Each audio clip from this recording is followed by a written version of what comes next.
Boa tarde, meus queridos ouvintes, seguidores do Cartório Gustavo Faria Pereira, do canal do YouTube, mais um vídeo.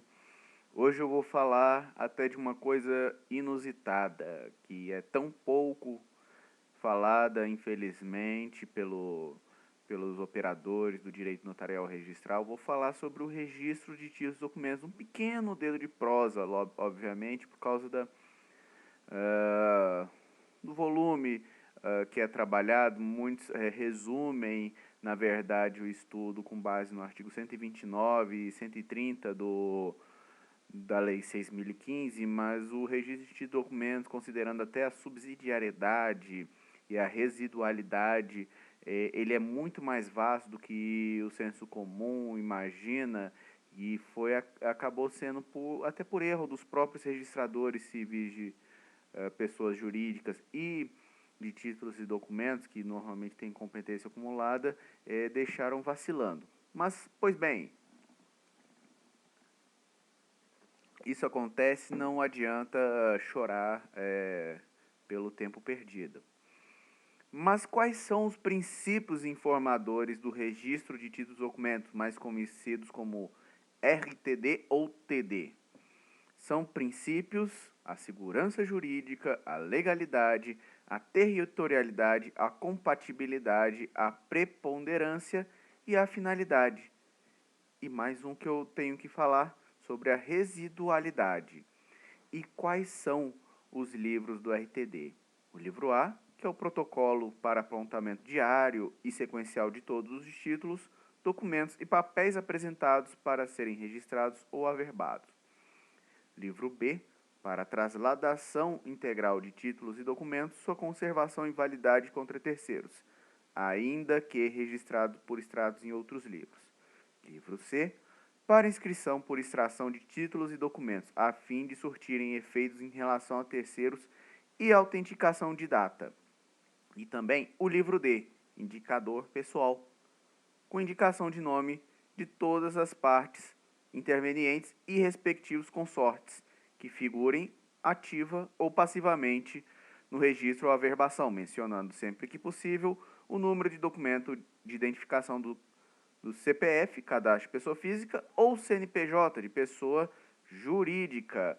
Tanto isso que é feita a transcrição, de acordo com o artigo 129, no registro de títulos e documentos, de que dos instrumentos particulares para as provas das obrigações convencionais de qualquer valor, do penhor comum sobre coisas imóveis, da caução de títulos de crédito pessoal e da dívida pública federal, estadual ou municipal, ou de bolsa ao portador, também do contrato de penhor de animais não compreendidos na Lei nº 492, de 1934, do contrato de parceria agrícola ou pecuária, do mandado judicial de renovação do contrato de arrendamento para sua vigência, quer entre as partes contratantes, quer em face de terceiros, e também facultativamente de quaisquer documentos ou imagens para sua conservação. Lembrando que ao títulos e documentos cabe a realização de qualquer registro não atribuído expressamente a outro ofício, incluindo o de documentos eletrônicos. Certo, pessoal? Lembrando também que é obrigatório o registro também, de acordo com o artigo 519 do Código de Normas. O que seria obrigatório?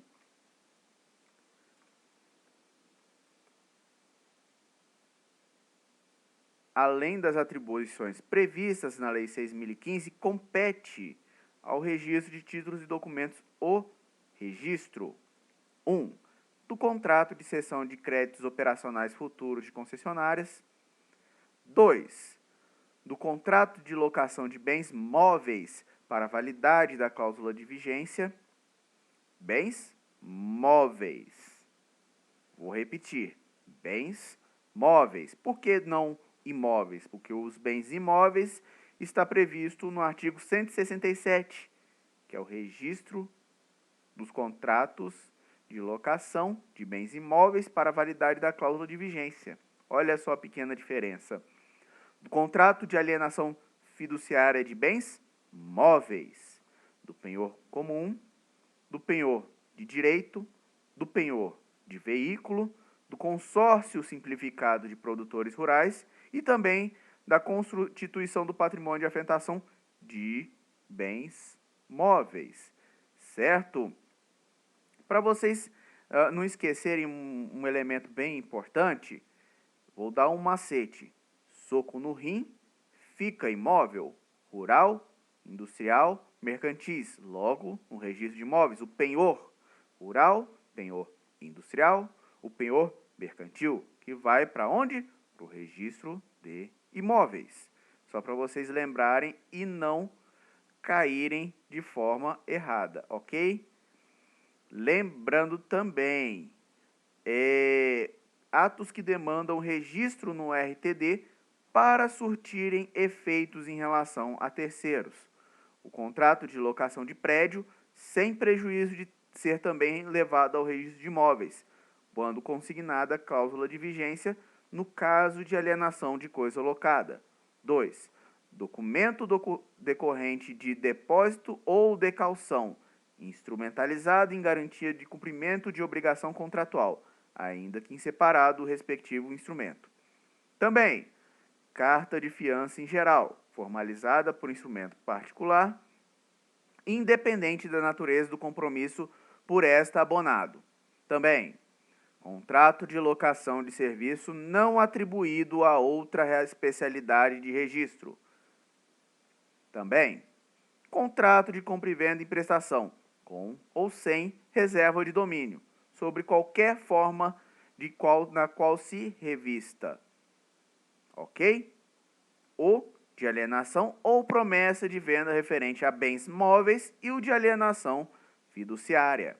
Ok? Também, todo documento de procedência estrangeira acompanhado da respectiva tradução, se redigido em idioma diverso do português, para produzir efeito em repartições da União, dos Estados, do Distrito Federal e dos territórios e dos municípios, em qualquer juízo ou tribunal. Lembrando que nesse inciso vai ser registrado no livro C que eu tinha falado, quitação, recibo e contrato de compra e venda de automóvel penhor deste, qualquer que seja a forma que revistam. Também, ato administrativo expedido para cumprimento de decisão judicial, obviamente sem trânsito julgado, pela qual for determinada entrega pelas alfândegas e mesas de renda de bem e mercadoria procedentes do exterior. Instrumento de cessão de direito e de crédito, de subrogação e de dação em pagamento. E cédula de crédito a consignar a garantia da alienação fiduciária de bem móvel, sem prejuízo de seu registro no registro imobiliário. E eu vou falar o seguinte também, está relacionado a registro de imóveis, mas a gente tem que lembrar o seguinte, que está correlacionado ao registro de títulos e documentos. No artigo 1016 do Código de Norma, se a cédula de crédito bancário não estiver garantida por penhor rural, comercial, industrial de exportação, o seu registro dá-se-á no ofício de quê? De títulos e documentos, aonde? De domicílio do emitente, ok? N'oubliez pas, do francês, não se esqueça mais.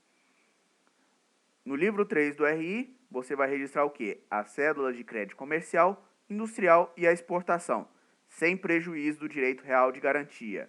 As notas de crédito comercial, industrial e de exportação, as cédulas de crédito bancário quando constituírem penhor comercial, industrial e exportação, o penhor de cédula de crédito rural e a cédula de produto rural.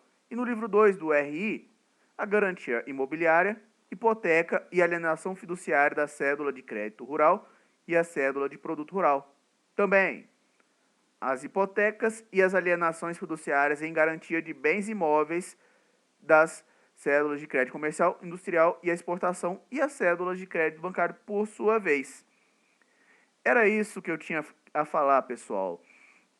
Desejo a vocês bons estudos, muito sucesso e mandem brasa.